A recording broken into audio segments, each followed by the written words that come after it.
Hello नमस्कार साथियों, welcome to smart study DS पर। दोस्तों, मध्य प्रदेश पुलिस कांस्टेबल 2025 के स्पेशल एग्ज़ाम का नेक्स्ट एनालिसिस आप सभी के लिए लेकर आ चुके हैं। आज 2 नवंबर 2025 को हम सेकंड शिफ्ट और कल की सारी शिफ्ट का एनालिसिस करवाएंगे और बिल्कुल 100% ऑथेंटिक रियल क्वेश्चन जो आपके एग्ज़ाम में पूछे गए थे, पूरे इस वीडियो में हम कवर अप करवाएंगे। तो आप सभी से रिक्वेस्ट है, वीडियो को पूरा ध्यान से जरूर देखिएगा लास्ट तक। एक एक क्वेश्चन इंपॉर्टेंट है आपके एग्जाम के लिए, काफ़ी ज़्यादा ज़रूरी है। तो इन वीडियोस की पीडीएफ के लिए आप लोग टेलीग्राम चैनल को ज्वाइन कर सकते हैं और कमेंट बॉक्स में भी कमेंट करके मांग सकते हैं। दोनों के माध्यम से आपको मिल जाएगी पीडीएफ। और अभी तक चैनल को सब्सक्राइब नहीं किया है, आप सभी से रिक्वेस्ट है चैनल को सब्सक्राइब करके बेल आइकन को ऑल पर सेलेक्ट कर लीजिएगा। और आगे आने वाले दिनों में जो भी स्टूडेंट का जिस शिफ्ट में एग्ज़ाम है वो शिफ्ट और एग्ज़ाम डेट ज़रूर कमेंट बॉक्स में बताइएगा, ताकि हम आपको 100% ऑथेंटिक तैयारी करवा सकें और आपके एनालिसिस करवा सकें। जिस भी डेट में आपका एग्ज़ाम लगा हो वो डेट और किस शिफ्ट में आपका एग्ज़ाम है वो कमेंट बॉक्स में बताइए, ताकि ज़्यादा से ज़्यादा आपकी हेल्प हम आपके लिए कर सकें। आइए स्टार्ट करते हैं बिना टाइम गंवाए आज के अपने पहले क्वेश्चन की तरफ। पहला क्वेश्चन दिया गया है, अक्टूबर 2025 में मध्य प्रदेश के मुख्यमंत्री कौन है? सही जवाब हो जाएगा डॉक्टर मोहन यादव। यानी अक्टूबर 2025 में मध्य प्रदेश के मुख्यमंत्री डॉक्टर मोहन यादव हैं।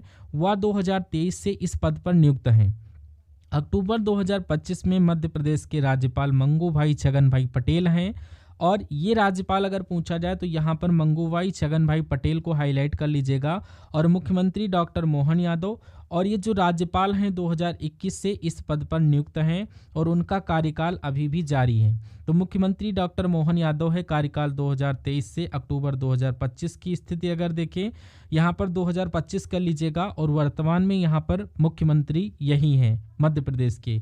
रविशंकर शुक्ल नवंबर 1956 से दिसंबर 1956 तक मध्य प्रदेश के मुख्यमंत्री थे और मध्य प्रदेश के पहले राज्यपाल, आपको पता भी होना चाहिए। इसके पहले वाली शिफ्ट में ये क्वेश्चन पूछा गया था, जो आपको याद रखना है। इंपॉर्टेंट पॉइंट जो आपको करवा रहे हैं डिटेल के साथ, ये आपके लिए इतने ज़्यादा इंपॉर्टेंट हैं कि आपके डायरेक्टली क्वेश्चंस जो बन रहे हैं आज की शिफ्ट में या इसके पहले वाली शिफ्ट में 2 से 3 क्वेश्चन एज इट इज़ बने थे, जो डिटेल मैंने आपको बताई थी। तो आगे हम बताते चलेंगे आप सभी को। यशवंत राव बलवंत राव चौहान, यहाँ पर चौहान होना चाहिए। 1960 से 1962 तक महाराष्ट्र के पहले मुख्यमंत्री थे, ये क्लियर होना चाहिए। और इसके अलावा हीरालाल शास्त्री 1949 से 1951 तक राजस्थान के पहले मुख्यमंत्री थे। ये जरूरी नहीं कि एमपी ही स्टेट का पूछ ले, अदर स्टेट का भी पूछा जा सकता है। नियरेस्ट स्टेट जो होंगे, जो कि जैसे कि मध्य प्रदेश का यूपी, राजस्थान, महाराष्ट्र, ऐसे इस टाइप के आजू बाजू के जो स्टेट हैं नियर के, उनसे भी पूछ सकता है, तो उनको भी ज़रूर याद रखिएगा। ठीक है, मध्य प्रदेश की यहाँ पर कुछ और ज़रूरी चीज़ें हैं जो एग्ज़ाम में बनने की कुछ पॉसिबिलिटी रहती है। तो यहाँ पर मध्य भारत में यहाँ पर जो आपको पता होना चाहिए, हृदय यानी कि इंडिया का जो हार्ट है वो यहाँ पर मध्य प्रदेश का, जिसको दिल कहा जाता है। और इसको मध्य प्रदेश के सेंटर में स्थित होने के कारण यहाँ पर मध्य प्रदेश राज्य नाम इसको दिया गया था जवाहरलाल नेहरू के नेतृत्व के माध्यम से। तो आज हम लोग मध्य प्रदेश, यानी इसकी जो स्थापना हुई थी 1 नवंबर को, जो कल हो चुका है आपकी स्थापना दिवस। और भारत का इसे हार्ट कहा जाता है। भोपाल मध्य प्रदेश की राजधानी है। और मध्य प्रदेश में रविशंकर शुक्ला जैसे प्रमुख नेता रहे, जो राज्य के पहले मुख्यमंत्री थे। और ये जो राज्य है अपनी समृद्ध संस्कृत विरासत, वन्य जीव और खजुराहों और सांची, यहाँ पर कर लीजिएगा, सांची जैसे ऐतिहासिक स्थलों के लिए जाना जाता है। अगला क्वेश्चन पूछा गया है कि जो आपसे कि सबसे अधिक एशियाई खेलों की मेजबानी यहाँ पर थाईलैंड का लेना। ये जो चाइना है इसने अभी तक 3 बार की है। 2023 का यहाँ पर आपको अगर काउंट किया जाए 2023 का, तो यहाँ पर चाइना 3 बार यहाँ पर मेज़बानी की है एशियाई खेलों की। और जो थाईलैंड है यहाँ पर थाईलैंड का लेना, ये बेसिकली आंसर यहाँ पर ये 4 बार थाईलैंड मेज़बानी कर चुका है। और हमने ईयर्स भी लिखे हैं ताकि एक एक चीज़ें आपको पता चल जाए। थाईलैंड ने एशियाई खेलों की मेज़बानी सबसे अधिक यहाँ पर की है, यानी कि 4 बार इन्होंने मेज़बानी की है। जैसे कि 1966 में सबसे पहले, फिर 1970 और 78 और 1998 इन खेलों का आयोजन किया था। और इन 4 बार यहाँ पर थाईलैंड, यानी कि ये अलग अलग ईयर्स थाईलैंड के द्वारा ये खेलों की मेज़बानी यानी आयोजन किया गया था, ये थाईलैंड में किया गया था। और ये सभी राज्यों का जो आयोजक केंद्र था ये बैंकॉक शहर था, जो कि थाईलैंड में ही आता है। अब थाईलैंड 4 बार मेज़बानी की है और यहाँ पर जो ये सन दिए गए हैं। और दक्षिण कोरिया ने 3 बार मेज़बानी की है, यानी 1986, 2002, 2014। और यहाँ पर चीन कर लीजिएगा, चीन ने यहाँ पर 1903 में की है, ये आप लोग याद कर लीजिएगा। और भारत ने यहाँ पर 2 बार की है, 1951 और 1982। ये मेज़बानियाँ जो की गई हैं ये आपको अच्छे से लर्न कर लेना है। क्वेश्चन बन सकता है कि भारत ने एशियाई खेलों की मेज़बानी कब की थी। पहली मेज़बानी 1951 और दूसरी 1982 में। याद आपको करके जाना होगा, ठीक है। एशियाई खेलों की मेज़बानी अब तक 9 देशों ने यहाँ पर मेज़बानी की है। थाईलैंड ने सबसे अधिक संस्करणों की मेज़बानी की है, जो कि आपके 4 ईयर जो संस्करण में दिए गए थे यहाँ पर ये बैंकॉक में आयोजित किए गए थे। दक्षिण कोरिया ने 3 बार, चीन ने यहाँ पर 3 बार और भारत ने यहाँ पर 2 बार मेज़बानी की है। उद्घाटन 1951 और 1982 2 संस्करण। 2026 में जो एशियाई खेल होंगे ये कहाँ पर होंगे, ये 2026 में 20वीं एशियाई खेल ये आपके जापान आइची नगोया में होंगे, जो आपके हेल्ड होंगे। और 2030 में जो एशियाई खेल हैं ये 21वें एशियाई खेल होंगे, जो कि कतर और दोहांग में होंगे। और यहाँ पर जो कि 2034 में 30वें एशियाई खेल जो कि सऊदी अरब और रियाद में होंगे। ये अच्छे से लर्न कर लेना पॉइंट को। अब इस वीडियो में आगे पढ़ने से पहले आपको थोड़ी सी अपडेट देना चाहूँगा।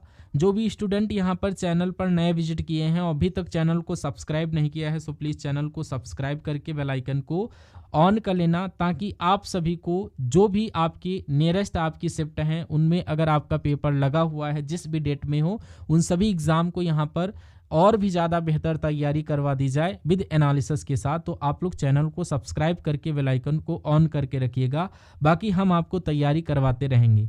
तो अगला क्वेश्चन 3 नंबर का क्वेश्चन आपकी स्क्रीन पर है, देखिए और राइट आंसर बताइए। ये आपके जितने क्वेश्चन हैं सभी आपके आए हैं। इंदिरा सागर परियोजना की बिजली उत्पादन क्षमता कितने मेगावाट है, तो यहाँ पर 1000 मेगावाट आपका करेक्ट आंसर हो जाएगी। यानी कि 1000 मेगावाट, जिसमें प्रत्येक 125 मेगावाट की 8 इकाइयाँ यहाँ पर उपस्थित हैं। और ये आपको याद रखना है, 1000 मेगावाट यहाँ पर करेक्ट आंसर हो जाएगा। कुल क्षमता 1000 मेगावाट और यहाँ पर 8 इकाइयाँ हैं 125 मेगावाट की, ठीक है। और ये मध्य प्रदेश के खंडवा जिले में नर्मदा जो नदी है यहाँ पर स्थित है इंदिरा सागर परियोजना। और ये एक बहुउद्देशीय परियोजना है, बिजली उत्पादन के साथ साथ सिंचाई के लिए भी इसका पानी यूज़ किया जाता है, ये आपको याद करना है। नेक्स्ट क्वेश्चन बना है चंद्रशेखर आज़ाद से। चंद्रशेखर आज़ाद कब से कब तक सक्रिय रहे हैं, ये 1906 से 1931, यानी कि यहाँ पर 1906 से 1931 तक ये सक्रिय रहे हैं चंद्रशेखर आज़ाद। चंद्रशेखर आज़ाद जो हैं ये आपको पता भी होना चाहिए, स्टार लगा करके रखिएगा, इनके बारे में एक एक चीज़ पता होना चाहिए। इनका जन्म यहाँ पर मध्य प्रदेश के बावरा गांव में हुआ था। और ये यहाँ पर जो आता है बावरा गांव, ये आपका अलीराज में आता है, अलीराजपुर, ये आपको याद कर लेना। और बावरा नाम बदलकर इनका अलीराजपुर गांव का नाम रखा गया है। एक एक चीज़ें आपको बेसिकली पता होना चाहिए, जो कि आपके एग्जाम में डेफिनेटली क्वेश्चंस बन जाते हैं। चंद्रशेखर आज़ाद 1906 से 1931 तक एक भारतीय क्रांतिकारी नेता थे, ये क्रांतिकारी थे ही और जो 1921 में असहयोग आंदोलन के दौरान सक्रिय हुए, यानी कि असहयोग आंदोलन के दौरान ये सक्रिय हुए थे। और 27 फरवरी 1931, अगर यहाँ पर आपसे सक्रिय की बात की जा रही तो उसी प्रकार से ऑप्शंस आपको मिले होंगे। अगर 1906 है और 1931 दे रखा है तो सही है, और इस टाइप से अगर नहीं होगा तो 1921 दिया रहेगा होगा, और 1921 से 1931 इस टाइप से आपको दिया रखा होगा, यानी दिया होगा। तो ये आपको देखना है कि ऑप्शंस किस टाइप से आपको मिले होंगे, जिस टाइप के ऑप्शंस होंगे उसी टाइप से आंसर को आपको क्लिक करना होगा। ये 1921 में जो असहयोग आंदोलन था उसमें ये सक्रिय हुए थे, और 27 फरवरी 1931 को इनकी मृत्यु क्रांतिकारी गतिविधियों में ये लगे थे, तब हुई थी। और तो आप ऑप्शंस ही देखकर बताइएगा एग्जैक्ट किस टाइप से आपको ऑप्शंस मिले थे। और उन्होंने अपनी गतिविधियों को मुख्य रूप से 1920 के दशक में केंद्रित किया, जब उन्होंने Hindustan socialist Republican association HSRA जैसे संगठनों को पुनर्गठित किया और भगत सिंह जैसे क्रांतिकारियों को संगठित किया। इनका जन्म 23 जुलाई 1906 को मध्य प्रदेश के यहाँ पर झाबू जिले के बावरा में हुआ था। पहला और सबसे महत्वपूर्ण सक्रियण 1921 में असहयोग आंदोलन के दौरान, जब उन्हें पहली बार सजा मिली थी। क्रांतिकारी गतिविधियों का चरम जो था वो 1920 के दशक में अपनी क्रांतिकारी गतिविधियों को तेज किया था। और इनकी जो मृत्यु हुई थी, ये निधन जब यानी कि जब शहीद हुए थे, ये 27 फरवरी 1931 को यहाँ पर निधन हुए थे। ये आपको याद रखना है, एक एक चीज़ें इनके बारे में, ठीक है। और ये बातें आपको क्लियर होंगी। नेक्स्ट बात, अगले क्वेश्चन को देखिए, कह रहा है निम्नलिखित में से कौन सा आंध्र प्रदेश का शास्त्रीय नृत्य है। देखिए, आंध्र प्रदेश का जब शास्त्रीय नृत्य आपसे पूछा जाए तो आपका कुचिपुड़ी है। अलग अलग स्टेट के अलग अलग जो आपके क्लासिकल डांस हैं ये आपके होते हैं। ये क्लासिकल डांस बेसिकली आपके क्वेश्चन बनते हैं ज़्यादा, तो आपको ये पता होना चाहिए। जैसे आंध्र प्रदेश का हो जाएगा कुचिपुड़ी, और इसी तरीके से केरला का क्या होगा, केरला का आपका मोहिनीअट्टम, दूसरा कथकली हो जाएगा। और इसके अलावा यहाँ पर हर स्टेट का आपसे पूछ लिया जाता है। भरतनाट्यम तमिलनाडु का है, मणिपुरी मणिपुर का है, और उड़ीसा का हो जाएगा कथक, ये आपका उत्तर प्रदेश का है। तो इस टाइप से आपको याद रखना है, और ये सारे आपको अच्छे से याद रखना है क्योंकि ये आपके पूछे जाते हैं। और एक आपका सत्रिया, ये आपका असम का है। डेफिनेटली इनसे क्वेश्चंस यानी कि क्लासिकल से क्वेश्चन पूछे जाते हैं। और यहाँ पर फोक तो उनको याद ही रखना, उनकी संख्या ज़्यादा नहीं है, कुछ लिमिटेड हैं उनकी संख्या, हर स्टेट के अलग अलग हैं, तो उनको यहाँ पर अलग से देख लेना है, ठीक है। कुचिपुड़ी जो नृत्य है, इसकी उत्पत्ति आधुनिक आंध्र प्रदेश के कृष्णा जिले के कुचिपुड़ी गांव में हुई थी, और इसकी परिकल्पना 17वीं शताब्दी में वैष्णव कवि सिद्धेंद्र योगी ने की थी। और इनकी इसी प्रकार से असम का जो शास्त्रीय है और इसकी उत्पत्ति है, इसका श्रेय किसको जाता है, श्रीमंत शंकर देवन को यहाँ पर इनका श्रेय जाता है। तो इसी तरह इनका जो यहाँ पर कुचिपुड़ी है इसका श्रेय जाता है, और परिकल्पना का ये सारे आपको याद रखना है। और ये वैष्णव कवि सिद्धेंद्र योगी ने की थी परिकल्पना, और इनकी शुरुआत भगवान गणेश के आवाहन से होती है। जिसके बाद यहाँ पर वितरा, गैर कथात्मक नाच और नृत्य और नाट्य से होता है।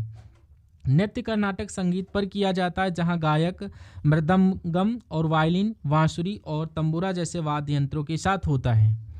अब देखिए यहाँ पर अगला क्वेश्चन, नर्मदा नदी पर यहाँ पर कौन सी परियोजना है। वैसे तो कई सारी परियोजना है नर्मदा नदी पर।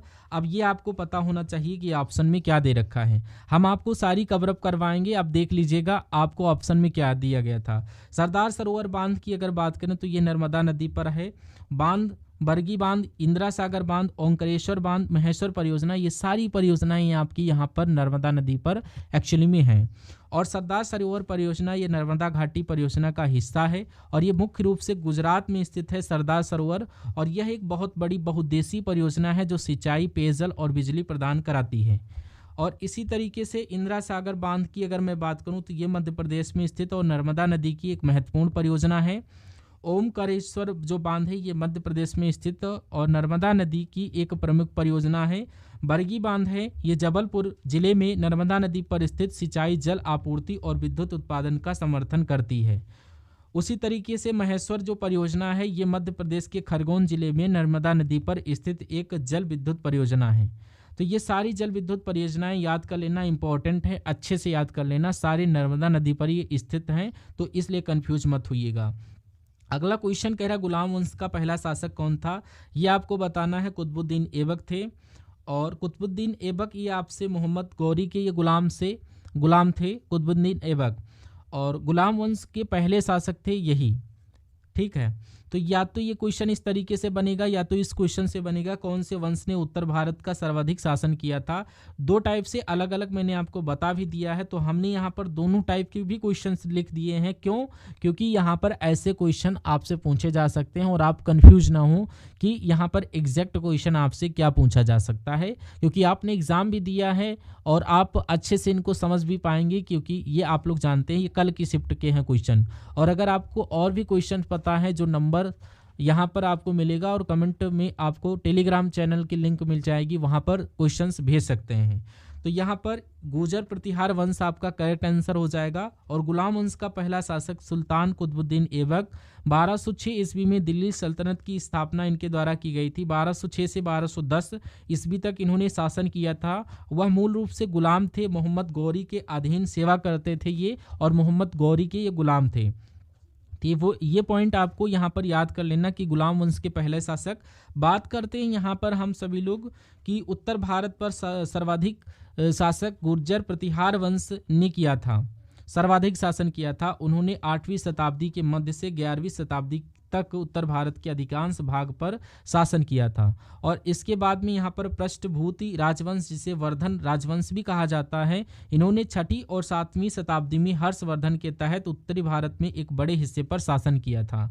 अगला क्वेश्चन ये आरटीजीएस से बना है और ये बड़ी लेन देन के लिए होता है। और आईएमपीएस किसके लिए किया जाता है? तो ये छोटे व तत्काल व्यक्ति के लिए जो लेन देन होता है उसके लिए किया जाता है। बेसिकली आरटीजीएस एक बड़ी रकम के लिए, जबकि आईएमपीएस का उपयोग छोटे और तत्काल व्यक्तिगत लेन देन के लिए किया जाता है। आईएमपीएस 24 घंटे सप्ताहांत और छुट्टियों पर भी काम करता है और इसकी अधिकतम सीमा आमतौर पर 5 लाख तक होती है, जो बैंक पर निर्भर करता है। ठीक है। और आरटीजीएस एकल निपटान प्रणाली है जो आरंभ होने पर तत्काल निधि हस्तांतरण सुनिश्चित करती है। आईएमपीएस भी एक पर एक निपटान के आधार पर कार्य करता है, जिससे तत्काल स्थानांतरण संभव हो पाता है। नेक्स्ट क्वेश्चन है यहाँ पर बना है, दिल्ली सल्तनत ने कहाँ मंदिर बनवाया था जहाँ हिंदू और मुसलमानों का मेल था? ये कहाँ पर ये मंदिर बना था? इस टाइप से क्वेश्चन बना था। एग्जैक्ट तो क्वेश्चन ये हमें मिला नहीं था, बट आप पढ़कर समझ जाएंगे कि क्वेश्चन की लैंग्वेज क्या है, क्या क्वेश्चन कहना चाह रहा है। हमने इसी प्रकार सर्च करके यहाँ पर इसको बताया है। कुव्वत उल इस्लाम मस्जिद कुतुब, ये आपका मंदिर एग्जैक्ट नहीं था, ये मस्जिद थी जो कि कुतुब मीनार के पास स्थित एक। इस मस्जिद का निर्माण 27 हिंदू और जैन मंदिरों को तोड़कर उनके मलबे से किया गया था। और ये किसने करवाया था?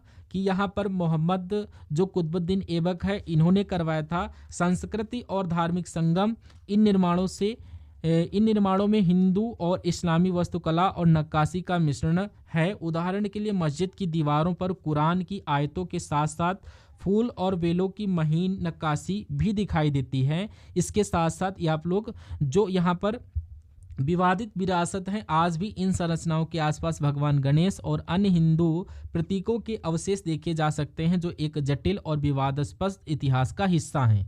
ठीक है।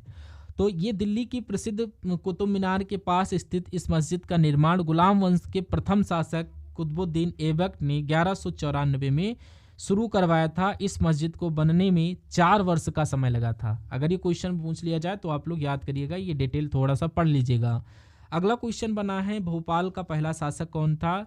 तो ये दोस्त मोहम्मद खान था। यानी कि ये आपको इस तरीके से भी क्वेश्चन देखने को मिल सकते हैं कि यहाँ पर ये किस वंश के शासक ने भोपाल रियासत के पास शासन किया था, स्थापना किस अफगान शासक ने भोपाल पर शासन किया था? दोस्त मोहम्मद खान, ये आपका आंसर हो जाएगा। और भोपाल राज्य की स्थापना ये यहाँ पर अफगान सैनिक दोस्त मोहम्मद खान ने 1724 ने करवाई थी।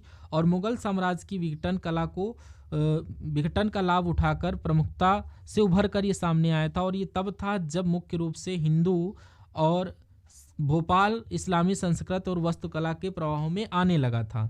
दोस्त मोहम्मद खान ने आधुनिक भोपाल से 10 किलोमीटर दूर जगदीशपुर में अपनी राजधानी की स्थापना की थी। और यही आपसे बेसिकली पूछा भी गया है क्वेश्चंस में। और बाद में उन्होंने अपनी राजधानी को वर्तमान शहर भोपाल में स्थानांतरित कर दिया।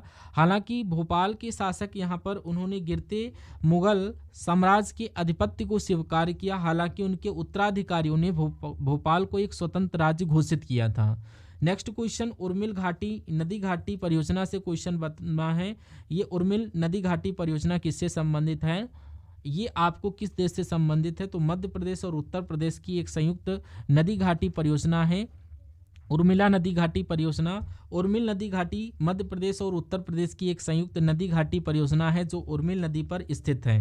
इस परियोजना के तहत उर्मिल बांध और नहरों का निर्माण किया गया है जो रबी की फसलों की सिंचाई के लिए सुविधा प्रदान करती है और महोबा जिला है जो उत्तर प्रदेश का पीने के पानी यहाँ पर उपलब्ध कराती है। संयुक्त परियोजना यह है मध्य प्रदेश और उत्तर प्रदेश राज्य की एक संयुक्त परियोजना है।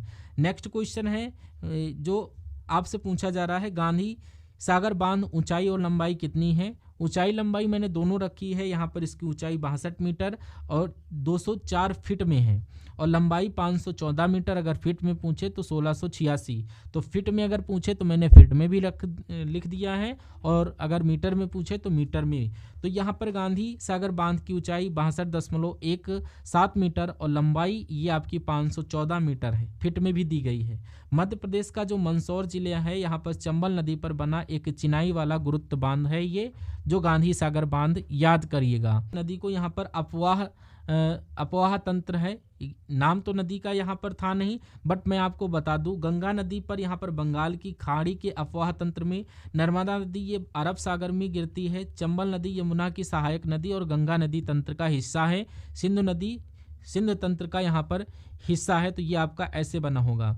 अगर आप यहाँ पर करंट अफेयर जो आपका आ रहा है मध्य प्रदेश का करंट अफेयर, वो आपको यहाँ पर मैंने एक सेशन कंप्लीट करवाए हैं जिसमें से 5-5, 6-6 क्वेश्चन आपके करंट अफेयर आ रहे हैं। तो यहाँ पर सुबह की शिफ्ट में 5 क्वेश्चन आए थे जो मैंने कल करवाए थे। तो करंट अफेयर भी आप सभी लोग यहाँ पर देख लीजिएगा। सेशन आपका ऑलरेडी यहाँ पर पूरा किया गया है, उस सेशंस को जरूर देखिएगा, ठीक है। अगला क्वेश्चन देखिए आपकी स्क्रीन पर, लेटेस्ट क्वेश्चन आप लोग जरूर देख लीजिएगा। कह रहा मध्य प्रदेश का गठन कब हुआ? तो ये 28 मई 1948 में।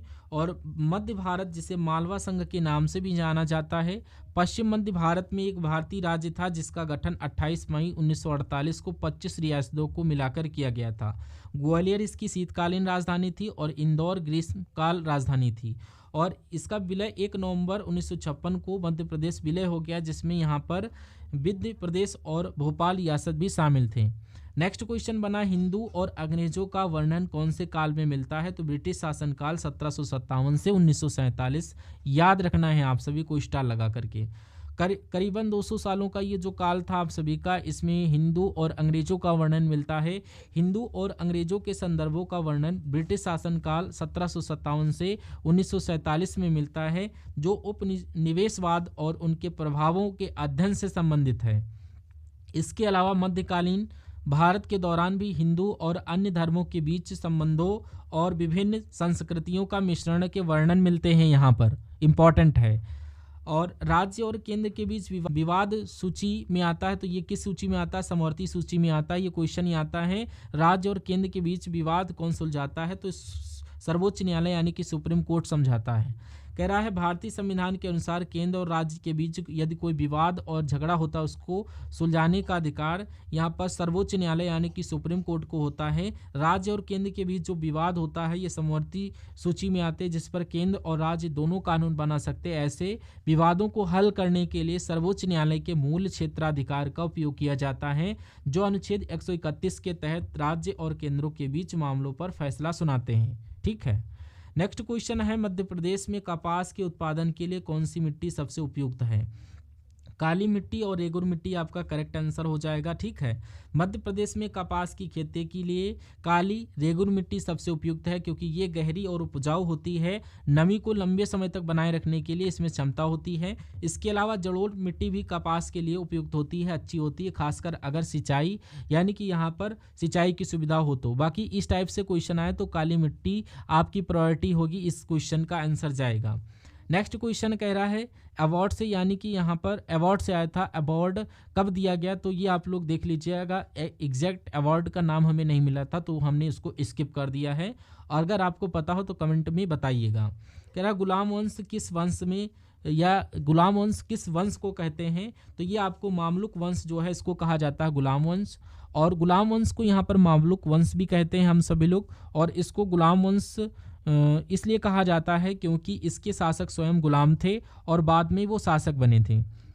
और इसके जो शासक थे ये मोहम्मद गौरी के गुलाम थे, पुत्र कुतुबुद्दीन ऐबक, और इसीलिए इनको गुलाम वंश का नाम दिया गया था। इसलिए यहाँ पर मामलुक वंश से रिलेट किया गया है। दिल्ली सल्तनत का पहला राजवंश होने के कारण इसका नाम गुलाम वंश पड़ा था।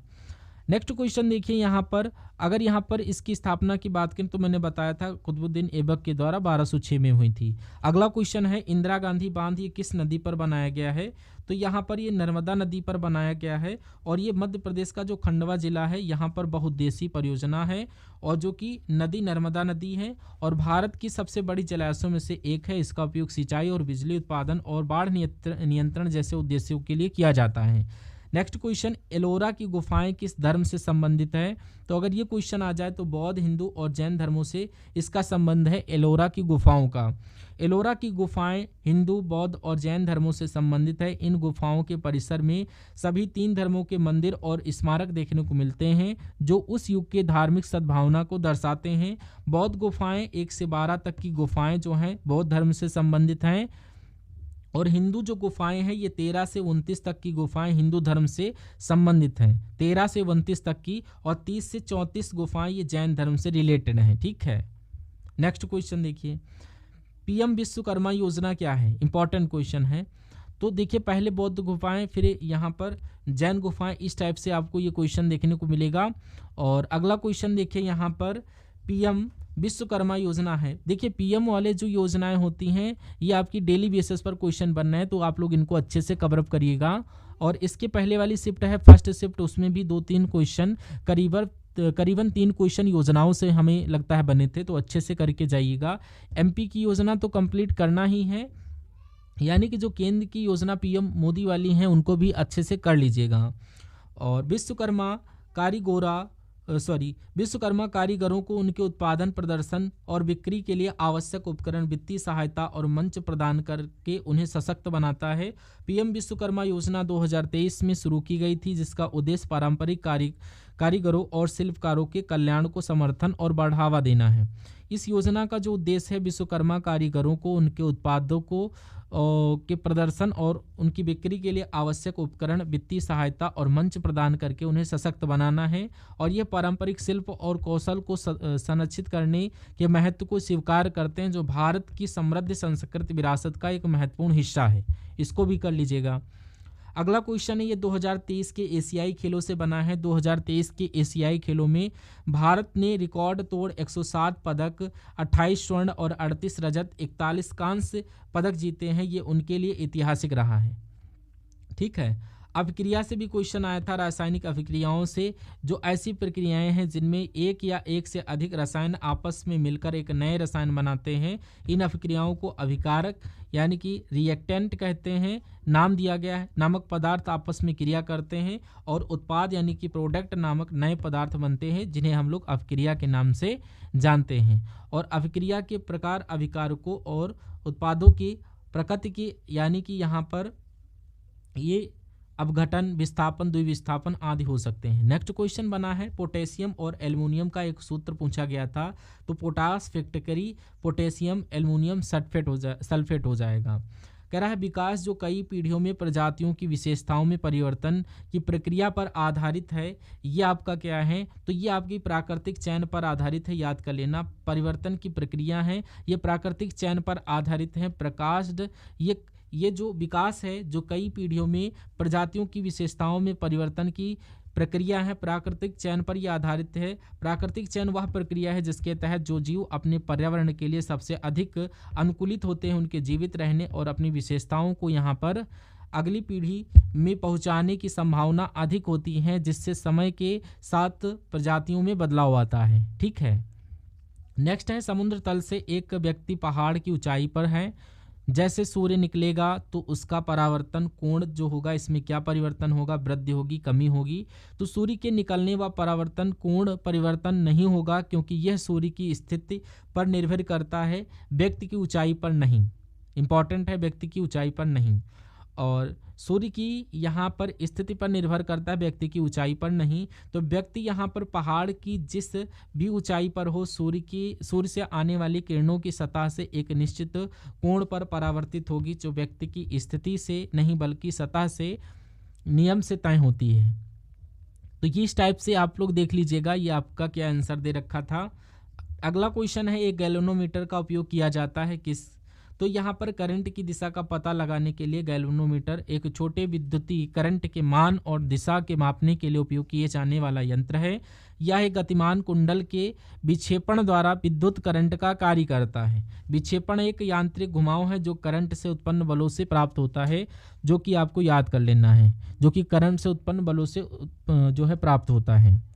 अगला देखिए, इसके अलावा हार्मोन से भी क्वेश्चन बने हैं।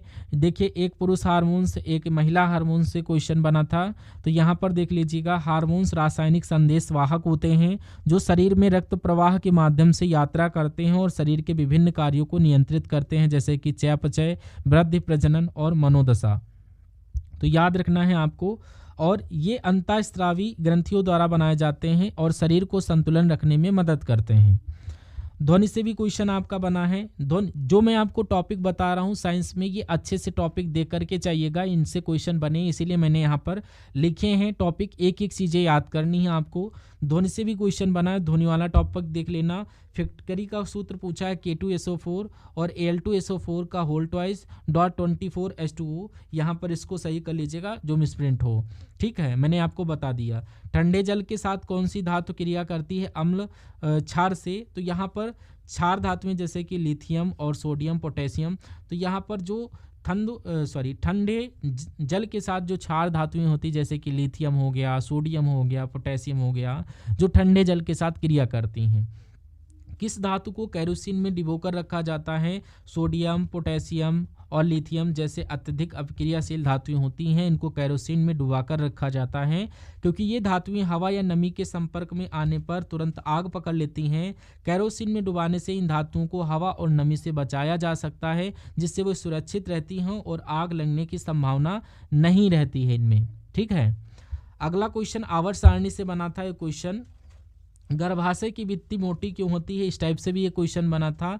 गर्भाशय की भित्ति मोटी होने का कारण हार्मोनल असंतुलन होता है, विशेष रूप से एस्ट्रोजन का अधिक स्तर और प्रोजेस्टेरोन की कमी होना। ठीक है, ये मैंने यहाँ पर रीजन मेन होता है, यहाँ पर रीजन। और ये हार्मोन सिस्टम, जैसे कि यहाँ पर एस्ट्रोजन हार्मोन किससे संबंधित है? तो एस्ट्रोजन हार्मोन महिला यौन और प्रजनन स्वास्थ्य से रिलेटेड है। पोटेशियम का सूत्र पूछा जा रहा है, तो पोटेशियम का रासायनिक सूत्र क्या हो जाएगा? प्रतिरोध का समांतर क्रम में जोड़ते हैं क्यों? इस टाइप से भी क्वेश्चन था। ये आधा अधूरा क्वेश्चन है, पूरा एग्जैक्ट नहीं मिला था। तो क्वेश्चन इसी से रिलेटेड है कि प्रतिरोधों को समांतर क्रम में जोड़ते हैं क्यों।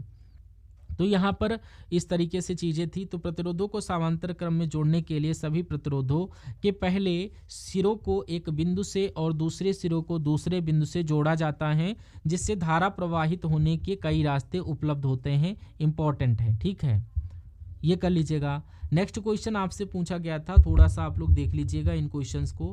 कह रहा है जब यहाँ पर ये डैश है, यहाँ पर जब डैश जैसी धातु अम्ल के साथ अपक्रिया करती है तो ये एकल विस्थापन अपक्रिया के तहत हाइड्रोजन गैस उत्पन्न करती है। तो यहाँ पर सोडियम, इस अपक्रिया में धातु अम्ल के हाइड्रोजन आयन को विस्थापित कर देती है। उदाहरण के लिए सोडियम क्लोराइड का HCl के साथ अपक्रिया करके सोडियम क्लोराइड NaCl और हाइड्रोजन गैस H2 बनाती हैं। नेक्स्ट क्वेश्चन है, पहले आवर्त में कौन सा तत्व नहीं है? पहले आवर्त में कोई भी तत्व नहीं है, यानी कि जो उस आवर्त का हिस्सा ना हो। पहले आवर्त में केवल 2 तत्व हैं, जो केवल हाइड्रोजन और हीलियम। पहले आवर्त में मौजूद सभी तत्व यहाँ पर हाइड्रोजन और हीलियम ही हैं। तो ये आपसे यहाँ पर देख लेना है किस टाइप से क्वेश्चन पूछे गए थे। अब यहाँ पर मैथ के बारे में बताएं। जीके और मैथ साइंस यहाँ पर जीके और साइंस के करीबन 41 क्वेश्चन हमको मिले थे, जो कि मैंने आपको करवाए। अब आप एग्जैक्ट बताइएगा कितने क्वेश्चन साइंस से पूछे गए थे, कितने MP जीके और करंट अफेयर से क्वेश्चन पूछे गए हैं, और कितने एग्जैक्ट अगर क्वेश्चंस पता है तो भी कमेंट में आप लोग बता सकते हैं। अब हम लोग बात करेंगे मैथ की। तो प्रयागता से यहाँ पर 2 क्वेश्चन बने थे, और यहाँ पर लाभ और हानि से 1 क्वेश्चन बना था, और यहाँ पर SI से 1, औसत से 2 से 3 क्वेश्चन, ज्योमेट्री से 1 क्वेश्चन था, और सिंप्लीफिकेशन से 3 से 4 क्वेश्चन पूछे गए थे। और उसके अलावा जो यहाँ पर पिरामिड याद कर लीजिएगा, उससे 2 से 3 क्वेश्चन बने थे। ये हमें आपको बता रहे हैं, हो सकता हो और भी टॉपिक आपसे पूछे गए हों, जो हमें इम्पोर्टेंट जितना हमें मिला उतना मैं आपको बता दिए। रीजनिंग में अगर बात करें, ब्लड रिलेशन से आपके 2 क्वेश्चन थे, नंबर सीरीज से 2 क्वेश्चन थे, वेन डायग्राम से, एनोलॉजी से पूछा गया था, और यहाँ पर कोडिंग डिकोडिंग से 2 क्वेश्चन पूछे गए थे, और यहाँ पर मिसिंग नंबर से 1 क्वेश्चन था, मानसिक अभिरुचि से 2 क्वेश्चन थे, कैलेंडर से 3 क्वेश्चन थे, घड़ी से 1 से 2 क्वेश्चन थे, सिटिंग अरेंजमेंट से 2 से 3 क्वेश्चन थे, कथन और निष्कर्ष से 2 या 1 क्वेश्चन था, और पजल निष्कर्ष से 3 से 4 क्वेश्चन थी। तो ये हमने बता दिया एग्जैक्ट पूरा का पूरा ओवरव्यू, पूरा का पूरा पेपर मैंने आपको बता दिया कि क्या एग्जैक्ट क्वेश्चन आपके एग्जाम में पूछे गए थे। डेफिनेटली अगर आपने पूरा वीडियो अच्छे से कवर किया है एक्स्ट्रा डिटेल के साथ में, तो यहाँ से आपको काफ़ी ज़्यादा हेल्प मिलने वाली है आपके आने वाले दिनों के एग्ज़ाम में। तो क्लियर होगा, अब पैटर्न को आपको समझने भी काफ़ी ज़्यादा हेल्प मिलेगी, और A to Z चीज़ें मैंने आपको कवरअप करवा दी हैं। और अगर आप चाहते हैं कि आपका जो लेटेस्ट पैटर्न है उसके अकॉर्डिंग आप अच्छे से प्रिपेयर कर पाएँ अपने एग्ज़ाम को, सारी चीज़ें सेटल्ड और वेल मेंटेन, तो यहाँ पर आप लोग जो भी सेशन प्रोवाइड करवाए जाएँ उन सभी को यहाँ पर देखिए और ज़्यादा से ज़्यादा उसको शेयर करिए अपने फ्रेंड सर्कल में। जो सेशन, जो एनालिसिस, जो प्रैक्टिस सेट आपको करवाया जाए उसको बेहद से बेहद यानी कि